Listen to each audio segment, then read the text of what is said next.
நண்பர்கள் அனைவருக்கும் உரிமைக்குளம் தொலைக்காட்சியின் சார்பாக இனிய வணக்கம். நீங்கள் யார்கிட்ட நேர்கள் காண போறோம்னா விடுதலை சிறுத்தைகள் கட்சியினுடைய மாநில செயலாளர் திரு வழக்கறிஞர் சரவணன் அவர்கள்ட்ட நேர்களும் காண போறோம். சார் வணக்கம். சார் வணக்கம். நல்லா இருக்கீங்களா சார்?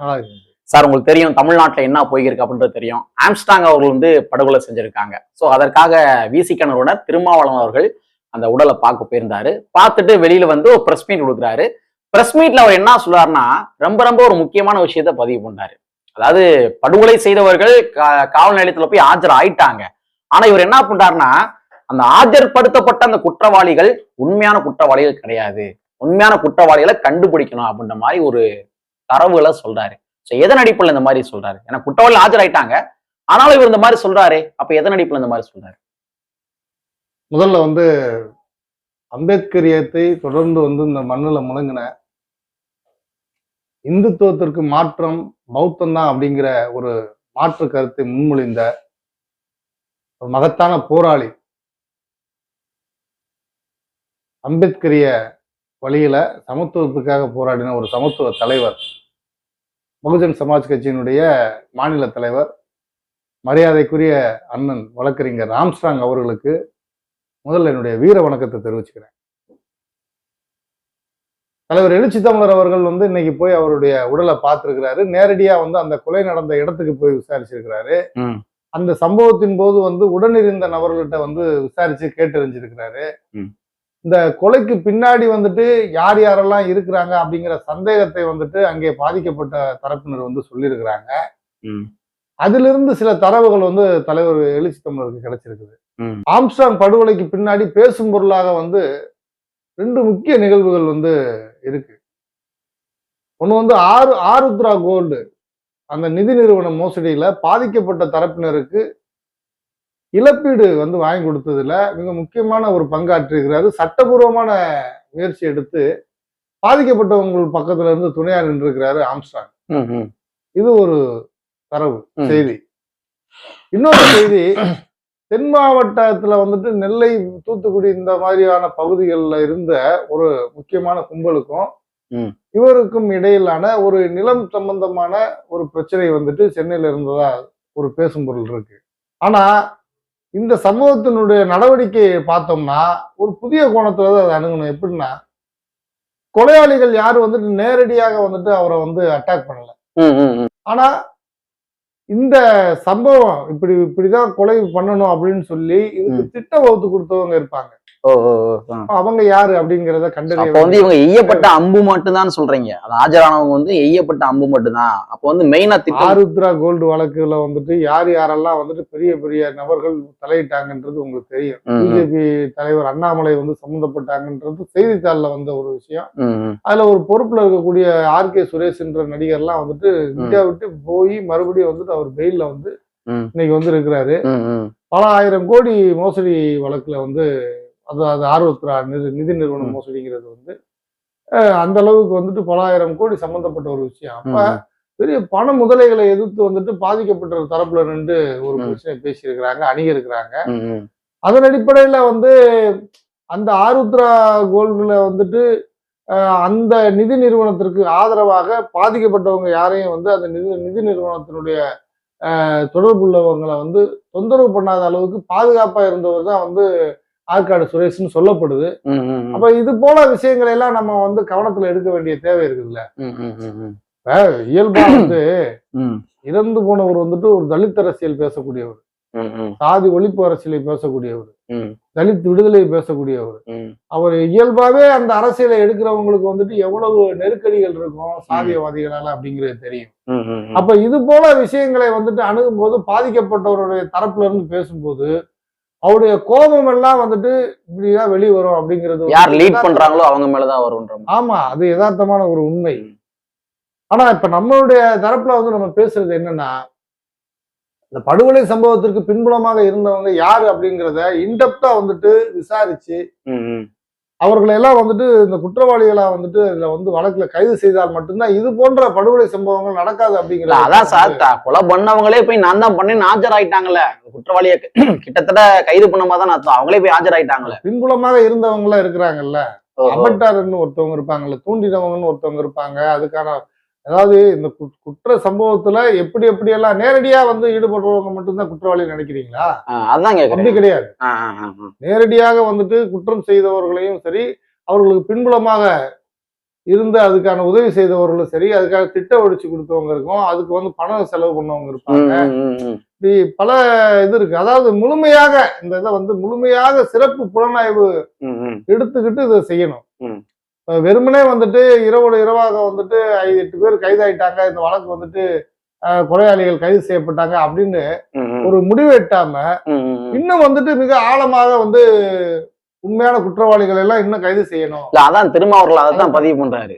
இதோட கேஸ் முடிஞ்சு கைது பண்ணிட்டோம், அதோட கேஸ் முடிஞ்சு அவங்க ஆஜராயிட்டாங்கன்னு சொல்லி கடந்து போயிடாதீங்கன்றாரு.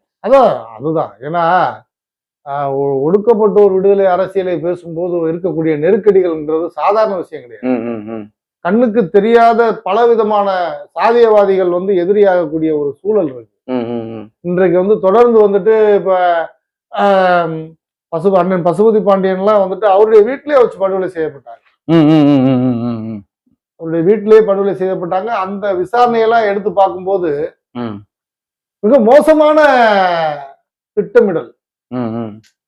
அதாவது அருகில் இருக்கிற நபர்களே வந்துட்டு இந்த குற்றத்துக்கு உடந்தையா இருந்திருக்கிறாங்க. அவர் தனிமையா இருக்க வச்சு அந்த நேரத்துல வந்துட்டு ஒரு படுகொலை சம்பவம் நடந்திருக்குது. பிளான் பண்ணி இப்ப நீண்ட நாள் பிளான் அது மாதிரி நடந்திருக்குது. இன்னொரு முக்கியமான கேள்வி சார், அந்த பிரஸ் மீட்ல வந்து ஒரு பத்திரிகையாளர் என்ன பண்றாருன்னா, திருமாவர்கள்ட்ட ஒரு முக்கியமான கேள்விக்கு முன்னாடி வைக்கிறாரு. அது தமிழ்நாட்டுல சட்ட ஒழுங்கு சரியில்லைன்னு எடுத்துக்கலாமா அப்படின்னு கேட்கிறாரு. அதற்கு ஒரு பதில் சொல்றாரு, சட்ட ஒழுங்கு சீர்குலைக்க திட்டம்னு சொல்றாரு. அதாவது சட்ட ஒழுங்கு வந்து சீர்குலைப்பதற்கு திட்டம் அப்படின்னு சொல்றாரு. அப்ப திட்டம் அப்படின்றப்ப இதுல ஏதோ ஒரு இக்கனா வச்சு பேசுன மாதிரி இருக்கு. அது ஏதாச்சும் உள்ளார்ந்த கருத்துக்கள் எது இருக்குமா? இப்ப இதுக்கு முன்னாடி ஒரு இன்டர்வியூ எடுத்தோம். கள்ளக்குறிச்சியில வந்து கள்ளச்சாராயம் வந்து இது பண்ணது.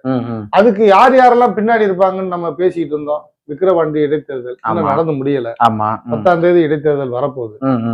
இந்த மீன் டைம்ல எதிர்கட்சிகள்ல வந்து எல்லா கட்சிகளுமே அதிமுக, தேமுதிக, பாரதிய ஜனதா இவங்கெல்லாம் வந்து யாருமே வந்து நிக்கல, வேட்பாளராகவே இல்ல. அப்ப மறைமுகமாக ஒரு கூட்டணியை உருவாக்கி இருக்கிறாங்க. அந்த நேரத்துல வந்துட்டு ஒரு கட்டுக்கடங்காத அளவுக்கு, எண்ணிலடங்காத அளவுக்கு வந்துட்டு கள்ளக்குறிச்சியில ஒரு கள்ளச்சாராய மரணம் நிகழுது.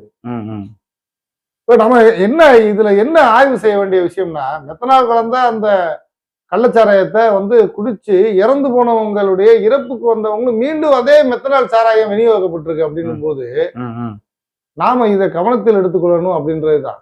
நம்ம என்ன சொல்றோம்னா, ஏன் இது திட்டமிடப்பட்ட ஒரு சதியா இருக்கக்கூடாது அப்படிங்கிற பார்வையில தான் அதை பார்க்க வேண்டிய நிலையில் இருக்கு. இன்னைக்கு இந்தியாவிலேயே வந்துட்டு இந்தியா கூட்டணி வந்து முழுமையான ஒரு வெற்றியை பெற்றிருக்கு அப்படின்னா அது தமிழ்நாடு. 40க்கு 40 அப்படிங்கிற அந்த ஒரு இலக்கை வந்து எட்டுன ஒரு கூட்டணி இந்தியா கூட்டணி இந்தியாவிலேயே தமிழ்நாடு தான். மற்ற எல்லா மாநிலங்கள்லயுமே ஒரு சில தொகுதிகளை வென்றுட்டாங்க. ஏன் இந்த இருக்கிற கேரளால கூட வந்துட்டு 100% வெற்றி இல்லை, அங்கே ஒரு இடத்த வந்து பாரதிய ஜனதா எடுத்துடுச்சு. அண்டை மாநிலமான கர்நாடகால பெரும்பான்மையான வெற்றிகளை பெற்றிருக்கிறாங்க. இப்படி அசாம்ல அந்த மாதிரிதான் இது பண்ணிட்டாங்க, ஒரிசால. இப்படி தமிழ்நாட்டினுடைய அரசியல் மீது வந்து அவர்கள் கண் பார்வை இருக்கு. என்ன விஷயம்னா, திராவிட முன்னேற்ற கழக அரசுக்கு எப்படி நெருக்கடி கொடுக்கிறது இங்க வந்து. ஏன்னா இப்ப எல்லாமே இந்த 1 மாத கால இடைவெளி தான், 1 மாத காலத்துக்குள் நடக்கிற ஒரு விஷயங்கள் தான். நீங்க சொல்ற பார்த்தா அதிகார வர்க்கங்களுக்குள்ள இருக்கிற நபர்களும் கூட ஸ்டாலின் கவர்மெண்ட்டை வந்து கவுக்கணுன்ற மாதிரி கூட நடந்துக்கிறாங்கன்ற மாதிரி சொல்ற மாதிரி இருக்கு. பியூரோகிரசியினுடைய பெரும்பான்மையான அதிகாரிகள் இது பலமுறை பல மேடைகள்ல வந்துட்டு எங்களுடைய தலைவர் வந்து எழுச்சி தமிழர் வந்து பல மேடைகள்ல வெளிப்படையாவே குற்றம் சாட்டி இருக்கிறார். அரசு உயர் பதவிகளை வசிக்கக்கூடிய, அதாவது காவல்துறையில உயர் அதிகாரிகளா இருக்கக்கூடியவங்க, நிர்வாகத்துறையில IAS இருக்கக்கூடியவங்க, இவங்க எல்லாம் வந்து RSS அந்த கருத்துக்களை ஏற்றுக்கிட்டு RSS அஜெண்டாவை நிறைவேற்றுகின்ற நபர்களாக இருக்கிறாங்க. நிறைய பேர் இருக்கிறாங்க. இன்னைக்கு காவல்துறையில வந்துட்டு வெளிப்படையாக காவல்துறையில வந்துட்டு இன்னைக்கு வந்து RSS கொள்கைகளை உள்வாங்கின நிறைய பேர் வந்து இன்னைக்கு வந்து முக்கிய பொறுப்புகள்ல இருக்கிறாங்க. அவங்களுக்குன்னு ஒரு அரசியல் நிலைப்பாடு இருக்கும்போது முழுமையாக நேர் எதிரான ஒரு விஷயத்தை கடைபிடிக்கக்கூடிய அரசை வழி நடத்தக்கூடிய முதல்வர், அமைச்சர்கள் இவங்க சொல்றதெல்லாம் வந்து சரியா நடக்குதா அப்படிங்கிற விஷயமே மிகப்பெரிய கேள்விக்குறியா இருக்கு. ஜட்ஜுகளே அப்படிதானே போறாங்க. இல்ல, நான் நீதித்துறையிலையும் இருக்கிறாங்க. நான் ஏற்கனவே ஒரு நிர்வாகியே சொன்னார் என்கிட்ட, உங்கள்கிட்ட எல்லாம் வழக்கறிஞர் அணிதான் இருக்குது, எங்கள்கிட்ட வந்து நீதிபதிகள் அணியே இருக்குன்னு சொல்லி காதால நானே கேட்டிருக்கிறேன் மதுரையிலேயே. இப்ப அதெல்லாம் வந்து போற போக்குல வந்துட்டு சில விஷயங்களை சொல்ல விரும்பல. ஆய்வுக்கு உட்படுத்தப்பட வேண்டிய செய்திகளாக அரசை ஆளுகின்ற இந்த ஆட்சியாளர்கள், குறிப்பாக திராவிட முன்னேற்ற கழக அரசை வந்துட்டு நிர்வகிக்கக்கூடிய முதல்வர் ஸ்டாலின் அவர்கள் கவனத்துல இதெல்லாம் எடுத்துக்கிறணும் அப்படிங்கிற விஷயத்த சொல்ல வரும். வந்து அவர் திட்டமிட்டு வந்து சட்ட ஒழுங்க சீர்குலைக்க சதின்ற திருமாவளவன் சொன்னது ஒரு ஏற்றுக்கூடிய கருத்து தான் பாக்குறீங்க. நிச்சயமா சதி பண்றாங்க. அந்த செய்தி இல்லாட்டினா எங்க தலைவர் அப்படிலாம் வந்து தேவையற்ற வார்த்தைகள்லாம் சொல்ல மாட்டாரு.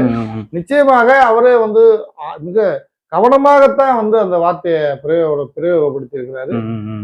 சட்டம் ஒழுங்கை சீர்குலைக்கிறதுக்கான சதியாகத்தான் இதை நம்ம பார்க்க முடியுது. ஏன்னா குறிப்பா தென் மாவட்டங்கள்ல தீபக் பாண்டியன் படுகொலை எல்லாம் வந்துட்டு மிகப்பெரிய அதிர்வுகளை உருவாக்கின ஒரு படுகொலை இந்த ஓரிரு மாத இடைவெளிக்குள்ள.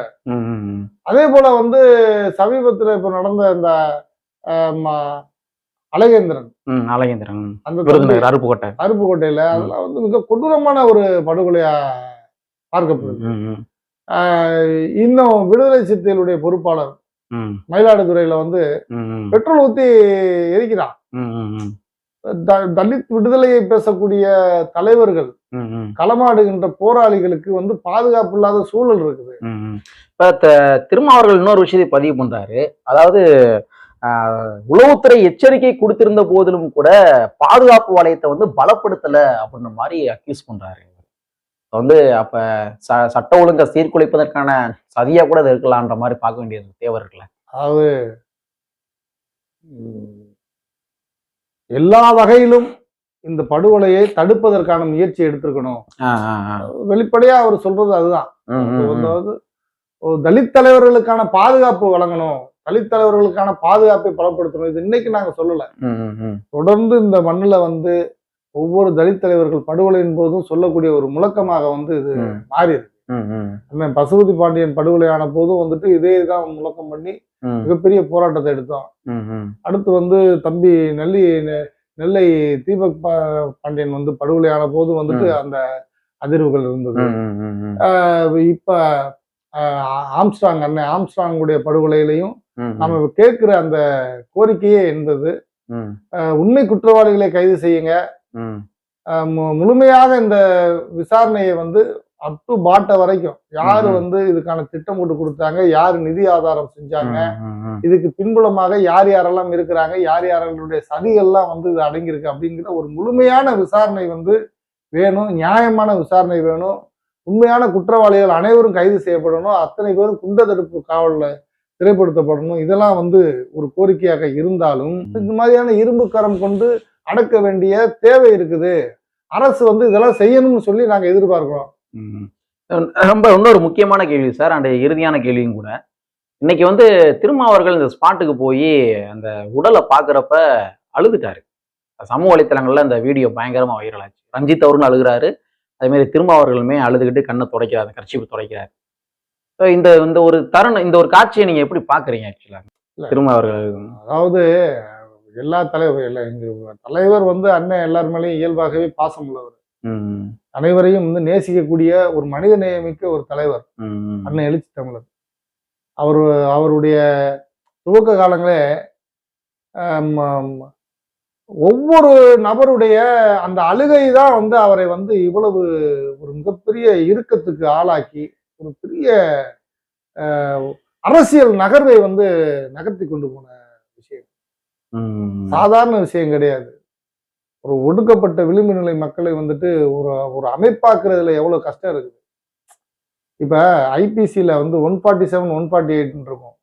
அதாவது வந்து சட்டவிரோதமாக கூடுவது, சட்டவிரோதமாக கலவரம் ஏற்படுத்தக்கூடிய நோக்கத்தோடு கூடுவது. அந்த 5 பேருக்கு வந்து மேல போனாலே வந்து அது வந்து ஒரு கலவர கும்பலாக பார்க்கக்கூடிய சட்டப்பிரிவுகள் நடைமுறையில இருந்த இந்த நாட்டுல மக்களை வந்து ஒடுக்கப்பட்ட மக்களை விளிம்பு நிலை மக்களை வந்து விடுதலை அரசியலை பேசுறதுக்காக ஒன்னா சேர்த்திருக்கிறாரு அப்படின்னு சொன்னா இது சாதாரண விஷயம் இல்லை. ஒப்பாரியும் மரண ஓலங்களும் வந்து அவர் வந்து எப்படி சொல்றது, அதை வந்து அதை கேட்காத நாள் இல்லை அப்படின்னு தான் சொல்ல முடியும். அதனால வந்து யாருடைய பாதிப்பையும் வந்து எளிதில் வந்து கடந்து செல்லக்கூடிய தலைவர் அல்ல. அந்த பாதிப்பை தனக்கான பாதிப்பாக ஏற்றுக்கொள்ளக்கூடிய ஒரு மன வலிமை மிக்க ஒரு தலைவர். அதனுடைய வெளிப்பாடு தான் வந்து அன்னை ஆம்ஸ்ட்ராங்குடைய அந்த படுகொலையை அவர் நேரடியாக அணுகுன விதம். ஏன்னா எந்த தலைவரும் போய் நேரடியாக அந்த இடத்த போய் பார்க்கல. கொலை நடந்த இடத்த போய் அவர் பார்க்க வேண்டிய தேவை என்ன இருக்குது? அங்கே நேரடியாக போய் ஆய்வு செய்கிறாரு. எப்படி இந்த படுகொலை நடந்தது அப்படின்னு ஆய்வு செய்கிறாரு. அப்ப இதெல்லாம் வந்து கவனத்தில் எடுத்துக்கொள்ள வேண்டிய விஷயங்கள். தமிழ்நாடு அரசு, காவல்துறை, தலித் தலைவர்களுக்கு பாதுகாப்பு வழங்கணும். சாதி ஒழிப்பை பேசக்கூடிய தலித் தலைவர்களுக்கு மதவாதிகளாலும் சாதியவாதிகளாலும் மிகப்பெரிய அச்சுறுத்தல் இருக்குது. இந்த நாட்டில் வந்துட்டு திராவிட முன்னேற்ற கழக அரசை வந்து அப்புறப்படுத்துவதற்காக பல்வேறு சதித்திட்டங்கள் தீட்டப்பட்டு. அதுக்கு ஒரு சில பியூரோகிரசி துணை போறதுக்கான வாய்ப்புகள் இருக்குது. அதெல்லாம் வந்து அரசு வந்து கண்டறிஞ்சு அப்படிப்பட்ட நபர்கள் மீது உரிய நடவடிக்கை எடுத்து தமிழ்நாடுனாலே அமைதி பூங்காதான் அப்படிங்கிறத நிரூபிக்க வேண்டிய இடத்துல இருக்கிறோம். அதை நோக்கி தமிழக அரசு நடக்கணும். நன்றி சார், நன்றி சார். பல்வேறு வகையான தகவல் பகிர்ந்துட்டீங்க. மிக்க நன்றிகள். நன்றி.